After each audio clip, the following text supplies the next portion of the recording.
Hey everyone, welcome in to another daily editorial here on the KE Report, chatting with Brien Lundin. We're going to be recapping Newmont's earnings that were just released, as well as talk opportunities in the silver sector with different silver stocks. Brien is the editor of the Gold Newsletter, also our host down at the New Orleans Investment Conference, happening in just under a month, November 20th to 23rd.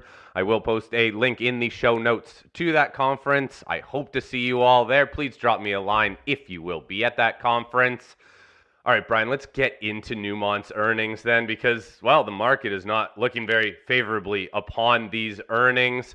Overall, the company produced some very nice revenue numbers, over $4.6 billion. This is an 85% increase year over year. Gold production was 1.6 million ounces of gold. This is almost a 30% increase from last year. Net income was almost $1 billion, $922 million. That's 6 times more than last year at this time. That's also the highest quarterly profit in 5 years. Now, the problem, I think, seems to be on the cost side. All-in sustaining costs rose 13% to a little over 1,600 per ounce. That's exceeding estimates. And the share price opened up down about 5% and has only sold off since then. As we're chatting, it's down about 14%. Look, we do need to understand that the share price was up 42% just in the last quarter. So the market clearly pricing in some strong earnings on the back of the higher gold price. The problem is these costs keep on creeping. So Brien, give us your recap, your takeaway from Newmont's earnings, please. Yeah, obviously they didn't manage expectations very well, which is important because in a run like it had, expectations had obviously gotten very high. So they could have done a better job, I think, managing that. But it is a sign that despite the fact that oil prices, energy prices have been declining, even as the gold price has been rising. And the thought then is that miner margins would be expanding. There are other costs involved, especially when you are a major miner like Newmont with such very large projects, some of which you're only a JV partner in. And when things go a little bit astray at a big project like that, the costs can pile up very quickly. So I think that's the issue. When you get the Western speculators finally getting into the market, that's when you get some of those wiggles in the line, some of those severe wiggles in the line in the uptrend. We're seeing one of those today. Now, that is going to settle at some point. Most likely, the price will settle at a level that's an overshoot of where it should have been or should be. And that, I think, will reflect an opportunity, because one of the things that it has been proven over decades in gold miners and is periodically forgotten because these analysts kind of die off before the next cycle, is that in many cases, the worst miners are the best investments in a rising price environment. That's because they have the thinnest margins, in some cases nearly non-existent. So when the gold price rises, their profits on a percentage basis expand at a much more rapid pace than the better miners that already have fairly fat margins. So I'm not sure when in Newmont's specific case, but the fact that its margins are not as great as the market expected, and it's getting punished for that in the market, means that at some point it is likely going to be of value. And in fact, they made a comment they expect to get costs back into line. I mean, right now their AISC is over $1,600. So they hope to get that back in line in the next quarter under 1,500, et cetera. But that's still pretty high. And the market, I think, right now is expressing some skepticism, not entirely unfounded, but some skepticism that they're going to be able to get those costs back in line, because it's really hard at these big projects. Again, it's like trying to negotiate a slalom course in an oil tanker. You just have big projects, big momentum in one direction or the other. Well, and we've just seen inflation come through, and Unfortunately, look, it's hitting everybody personally and also these large mining companies. But yeah, Newmont's outlook still, they anticipate all-in sustaining costs of under 1,500 for this quarter. That would be a nice improvement. But again, Brian, carrying this through to the market reaction, the market has taken notice of these gold miners. As I said, Newmont up over 40% just in this last quarter. So clearly the market was pricing in some better than expected earnings. What about on the growth side of things? Newmont went through a major acquisition of Newcrest almost a year ago now, early November, for $19 billion US. This should increase, obviously, production levels, but the company's also shedding some of their assets to raise more capital. So their capital didn't actually grow all that much from last year. How do you think corporately this company needs to manage itself? Does it need to keep acquiring, or does it need to shed assets and build up larger cash positions? Yeah, it does. It's going through a big rationalization process. Right now, Newmont's like the python that ate the pig. It's trying to digest this big thing inside of it. And not, I don't think it's going to be very active in M&A, for example, because it's so busy internally. But from this earnings report, it seems to be doing a pretty good job of doing that rationalization and accomplishing it. And it will have some growth opportunities as a result. And I think some of the worst parts of that process were probably apparent in this quarterly. So it should get better in that regard. And it is going through a process of divesting non-core projects. Some of those non-core projects, by the way, are ones that contributed to that ASIC number this past quarter. So that's probably the low-hanging fruit in terms of where they can get their margins back to where they need to be. Yeah, we'll see how the rest of this earnings season goes. Either way, look, the market has been doing well, but I think we just need a little bit more leadership from these majors. But I think we're all seeing just how hard it is for them to control costs. Brian, let's talk more about the precious metals sector then, because look, silver has had a pretty significant breakout this week.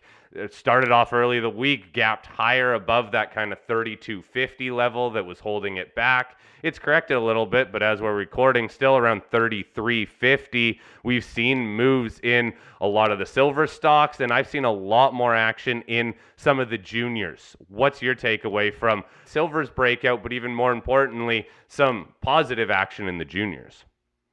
Yeah, obviously it's gratifying to see. I have been saying for months, as people have been bemoaning the fact that silver wasn't moving, that the mining stocks weren't responding yet, that, to give it time, a little more patience. We have we have been very patient over the last few years. And so my counsel to have a little more patience wasn't always greeted very favorably.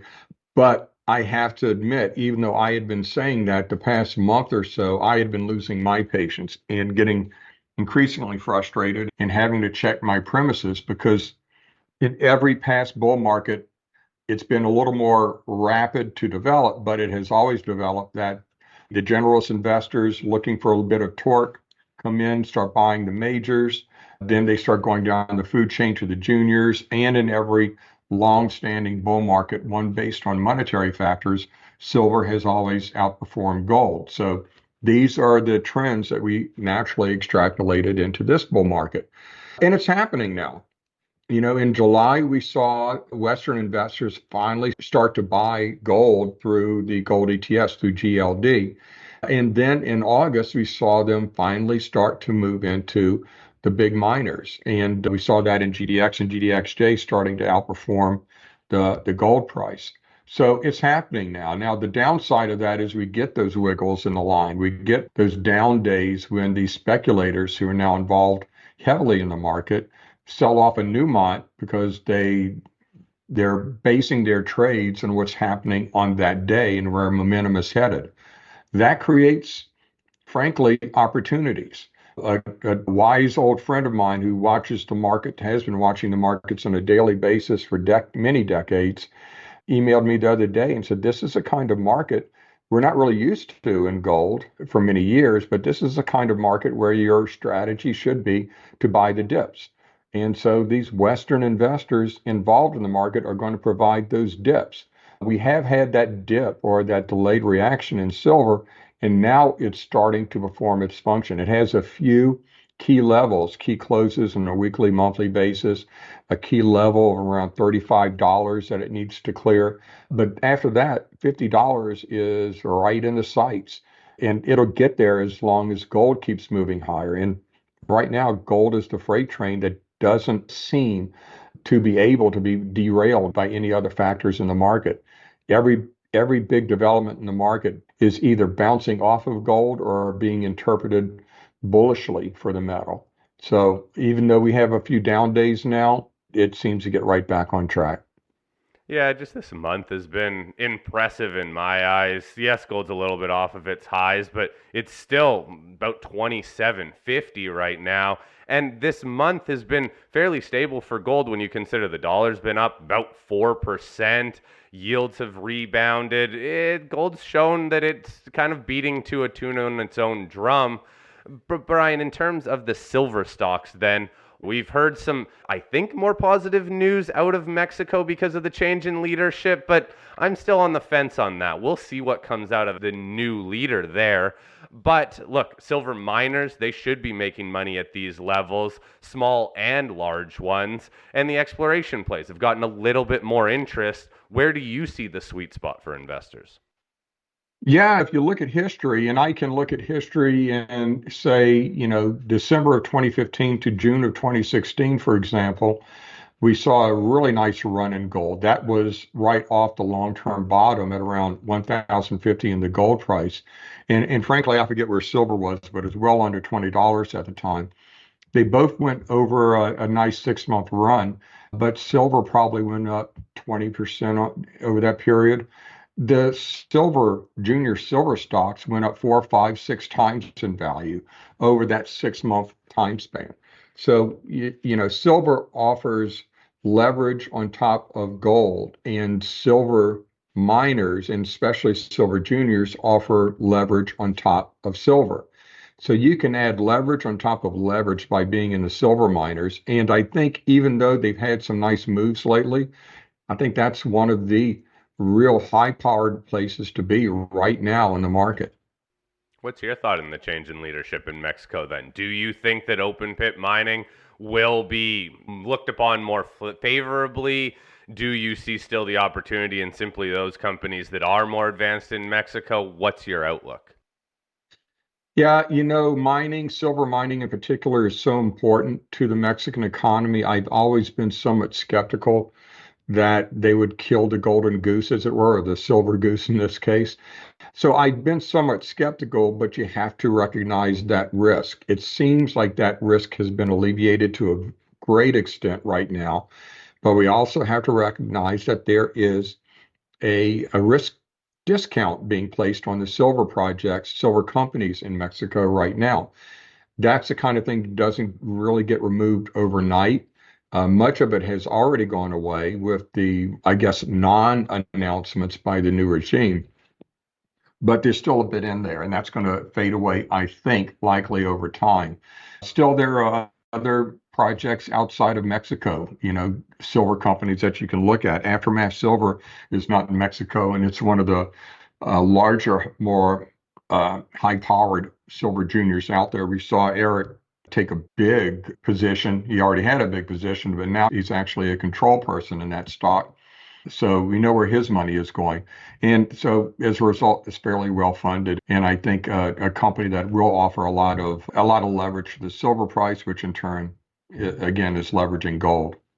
Yeah, that's what we're looking for, right? We want these stocks to leverage the underlying metals price because, well, that's what they're supposed to do. And there should be still a catch up trade coming with where some of these metals prices are. And still, the stocks, if you take a longer term look at them, man, they still could have a lot of room to run higher. Brian, we'll wrap it up here. Thank you very much for your time today. Again, Brien Lundin, editor of the Gold Newsletter and our host down at the New Orleans Investment Conference. Brian, we'll chat again before the conference. But again, everyone click that link to learn more about that conference November 20th to 23rd. Thanks for your time today, Brien. Thank you, Corey.